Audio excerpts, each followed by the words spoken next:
Comedy political star అన్న ఇయ్యలేవారం అన్న రేపేవారం అని మనకు గుర్తుండే రాజకీయ బ్రహ్మానందం శ్రీ బండి సంజయ్ కుమార్ గారు. నత్తి ముచ్చట్లు, నాంచుడు మాటలు, నడవడిక లేని వ్యవహారంతో నలుగురికి అర్థం కాని రాజకీయ నాయకుడు ఈ బండి సంజయ్ కుమార్ గారు. ఆయన ఏమంటుండంటే, ఈరోజు బీఆర్ఎస్ కాంగ్రెస్ రెండు ఒకటే అనేటటువంటి ఒక కొత్త పనికి మాలినటువంటి వాదనను తెరపైకి తీసుకొచ్చిండు.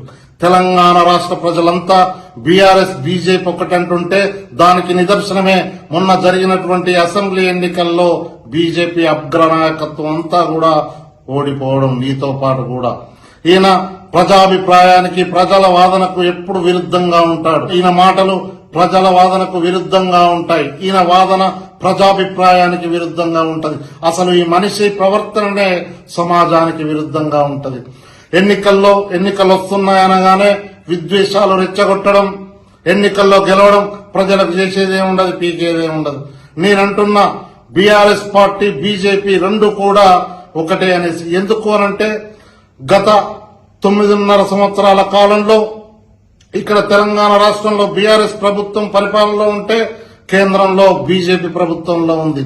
ఆనాడు కేంద్రంలో ఉన్నటువంటి బీజేపీ ప్రభుత్వం ప్రవేశపెట్టినటువంటి జీఎస్టీ రాజ్యాంగ సవరణ బిల్లుకు భారతదేశంలోనే మొట్టమొదటి రాష్ట్రంగా కేసీఆర్ ప్రభుత్వం సపోర్ట్ చేసింది.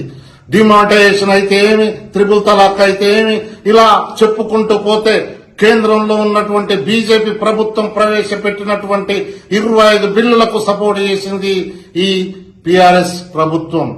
నాకు తెలిసి ఇదంతా కూడా బండి సంజయ్ గారికి నేను తెలియదని అనుకుంటున్నా.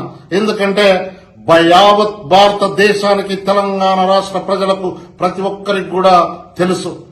ఎందుకంటే బండి సంజయ్ గారికి నేను ఒకటే సూచిస్తున్నా, ఈ పనికి మాలిన మాటలు బంద్ చేయి, వట్టి మాటలు బంద్ చేయి. ఎందుకంటే నువ్వు కేంద్ర మంత్రి అయినవు, నిన్ను గెలిపించినటువంటి ప్రజలకు ఏదో ఒకటి చేయి, లేదంటే నిన్ను ఉట్టోడే అనుకుంటారు.